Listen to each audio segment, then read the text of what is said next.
जय शनिदेव, जय श्री राम भाइयों। आज का जो हमारा विषय है कि वशीकरण विद्या। ठीक है। एक व्यक्ति ने मुझे सवाल पूछा, गुरुजी लड़की पटाने के लिए मुझे वशीकरण विद्या चाहिए, क्या ऐसा होता है क्या?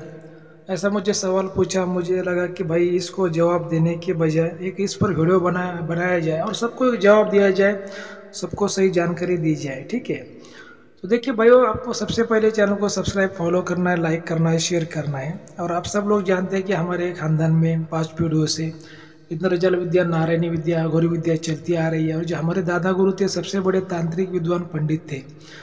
तो देखिए भाइयों, जो लड़का था वो लड़का कहाँ का था, मैं तो उसकी डिटेल आपको नहीं दूंगा, लेकिन उसने मुझे सवाल पूछा, गुरुजी मुझे एक लड़की को पटाना है, एक लड़की को मैं बहुत पसंद करता हूँ, तो मुझे उसका वशीकरण करना है। वैसे कोई लड़की पटाने की वशीकरण विद्या है क्या? तो देखिए, मैं जो भी बोलता हूँ भाई सच बोलता हूँ, क्योंकि मैं किसी से भी नहीं डरता हूँ। क्योंकि जो सच है, जो सत्य है, वो जो सत्य बोलता है, जो सत्य की राह पर चलता है, तो उसको डरने की जरूरत नहीं है। तो देखिए, इंद्रजाल विद्या में, अघोर विद्या में वशीकरण विद्या बताई गई है। और बिल्कुल वशीकरण विद्या का जब उपयोग होता है तो इंसान भी वश हो जाते हैं, जानवर भी वश हो जाते हैं, पक्षी पशु भी वश हो जाते हैं। ठीक है, बिल्कुल होते हैं। लेकिन उसका जो उपयोग है वशीकरण विद्या का हर जगह पे नहीं करते, किसी गलत कार्य के लिए नहीं करते, खुद के स्वार्थ के लिए नहीं करना चाहिए, समाज के लिए, देश के भलाई के लिए उसका उपयोग करना चाहिए। यही इंद्रजाल विद्या में, अघोरी विद्या में बताया गया है। लेकिन लोग क्या करते हैं, आज के ज़माने के लोग, उसका जो तंत्र शास्त्र बदनाम क्यों हुआ है कि उसकी जो विद्या लोग खुद के स्वार्थ के लिए इस्तेमाल करते हैं और उसके बाद में वो विद्या काम नहीं करती और पास में नहीं रहती। इसी वजह से तंत्र शास्त्र बदनाम हुआ है। लेकिन क्योंकि तंत्र शास्त्र में ऐसी विद्या है कि आप उससे बहुत देश का, समाज का भला कर सकते, लेकिन लोग ऐसे नहीं रहे। पहले ज़माने के लोग बहुत ही सात्विक थे, अभी वैसे लोग नहीं रहे। तो देखिए भाई, वो जो लड़का था उसने मुझे फ़ोन किया था, बोला गुरुजी लड़की पटाने के लिए मुझे वशीकरण विद्या का उपयोग करना है। तो भाई देखो, मैंने उसको तो बताया, लेकिन आप सबको मैं बताता हूँ। देखिए, कभी भी एक तरफा प्यार नहीं होना चाहिए, दोनों तरफ से प्यार होना चाहिए। और आपकी शादी किससे होगी, प्यार किससे होगा, कितनी शादियाँ होगी, कितने प्यार होंगे, ये पहले से लिखा होता है। उसको जानने का जो माध्यम होता है वो कुंडली होता है, किस दिशा में, किस रिश्ते में आपकी शादी होगी, कैसी बीवी मिलेगी, कैसी पत्नी मिलेगी, कितने बच्चे होंगे, सब कुंडली में पता चलता है। तो हस्तरेखा शास्त्र, कुंडली में सभी बातों को पता चलता है।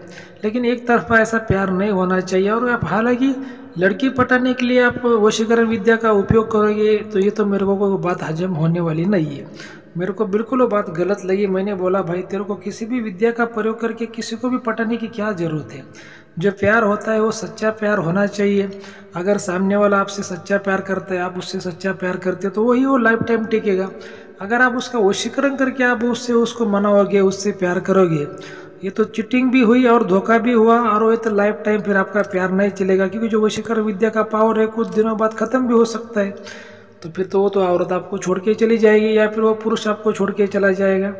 तो देखिए, ऐसे लोग कुछ भी सवाल पूछते हैं कि लोगों को इस बात का ज्ञान नहीं होता कि भाई कैसे क्या किया जाए। मैं किसी पर गुस्सा नहीं करता, क्योंकि लोग नादान होते हैं, चाहे बच्चे हो, लोग हो, पुरुष हो, महिला हो। कोई लड़कियां भी मुझे फ़ोन करती है, ठीक है, ऐसे वशीकरण विद्या के बारे में जानकारी लेने के लिए। मैं किसी से नाराज़ नहीं होता और ना ही रुष्ट होता हूँ। मैं सभी को एक अच्छी तरह से जानकारी देने की हमेशा कोशिश करता हूँ, क्योंकि लोग नादान होते हैं। मैं उनको एक बच्चे की तरह नादान समझ के मैं उनके ऊपर बिल्कुल गुस्सा नहीं होता। लेकिन ऐसी तंत्र शास्त्र में, इंद्रजाल विद्या में ऐसी वशीकरण विद्या का प्रयोग आता है। पहले भी था, हमारे दादा गुरु के पास में भी इंद्रजाल विद्या थी, नारायणी विद्या थी, अघोरी विद्या थी। तो ये वशीकरण जो विद्या है, ये विद्या नहीं है, वशीकरण का एक भाग है। इंद्रजाल विद्या का, अघोरी विद्या का वो एक भाग है। जैसे एक किताब है और उसका जैसे कोई एक चैप्टर है, जैसे एक पन्ना है, वैसा वो एक भाग है। ठीक है। तो उसमें वशीकरण में क्या आता है कि मोहन विद्या आती है, स्तंभन विद्या आती है और वशीकरण विद्या आती है। ऐसे अलग अलग भागों में आती है। लेकिन बिल्कुल वशीकरण विद्या से किसी को भी वश किया जाता है। पहले ज़माने में ऐसी विद्या कब करते थे भाई? कोई जानवर को वश करने के लिए, कोई खूंखार जानवर है, किसी को तकलीफ दे रहा है गांव में, तो उसको पकड़ने के लिए, वश करने के लिए, कोई घर में सांप निकला, उसको पकड़ने के लिए, वश करने के लिए, या फिर कोई धर्म कार्य है उसको, उसके लिए, जैसे कोई मंदिर बनाना है, ट्रस्ट बनाना है, और उसके लिए हम जैसे दक्षिणा मांग रहे हैं किसी गांव में, डोनेट मांग रहे, तो लोग ज़्यादा से ज़्यादा दक्षिणा दे पाए मंदिर के लिए, गुरुकुल के लिए, तो उस समय भी वशीकरण विद्या का प्रयोग किया जाए तो आश्रम बनेगा, बहुत बड़ा गुरुकुल बनेगा, उसमें बच्चे वो रहेंगे, सीखेंगे, गाय की भी सेवा होगी। तो ऐसे अच्छे कामों के लिए आप उसका उपयोग बिल्कुल भी कर सकते हैं। लेकिन लोग ऐसे फ़ोन करते हैं और बोलते हैं गुरुजी मेरे को लड़की पटानी है, कोई लड़की बोलती है गुरुजी मेरे को लड़का पटाना है। तो भाई देखिए ऐसी बातें तो हजम नहीं होती।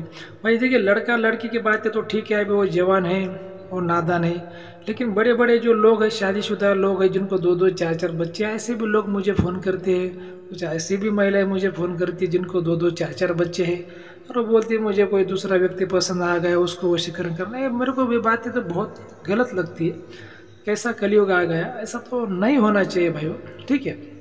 लेकिन हाँ, वशीकरण विद्या है, काम करती है, बिल्कुल होता है, मैं इसको नकार नहीं सकता, होता है। देखो मैं किसी से डरता नहीं, जो है वो है, जो नहीं है नहीं है।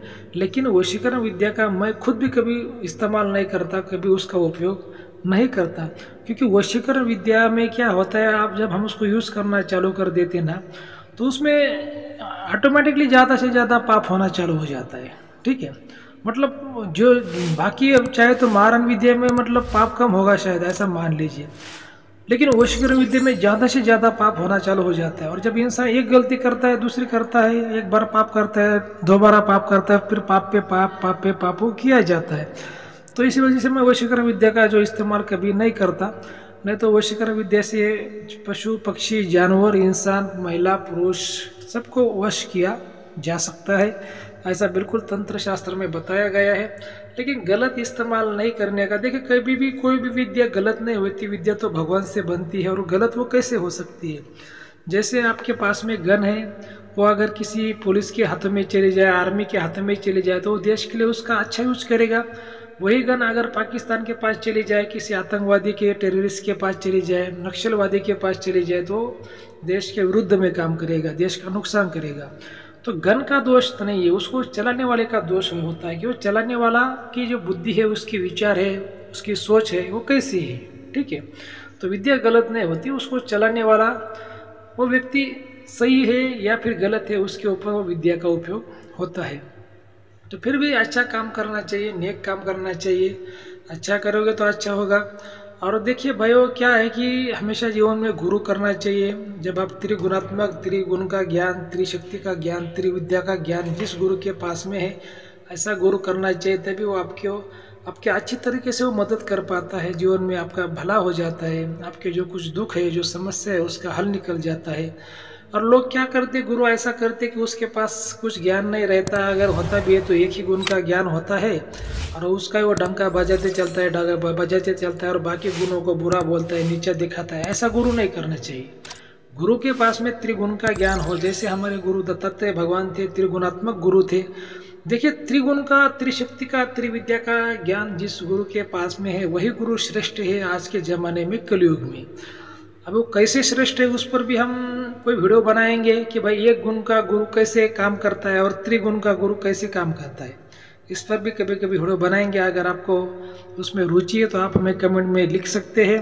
अगर मुझे 100 कमेंट ऐसे आ गए कि गुरुजी हमें उसके बारे में बताइए कि एक गुण का ज्ञान होने से गुरु कैसा काम करता है और त्रिगुण का ज्ञान होने से वो गुरु कैसा फायदा करवाता है, तो बिल्कुल आप हमें कमेंट करिए, हम उस पर एक वीडियो आपके लिए बिल्कुल लेके आएंगे।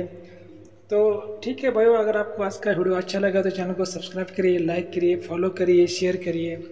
जय शनिदेव, जय श्री राम, धन्यवाद।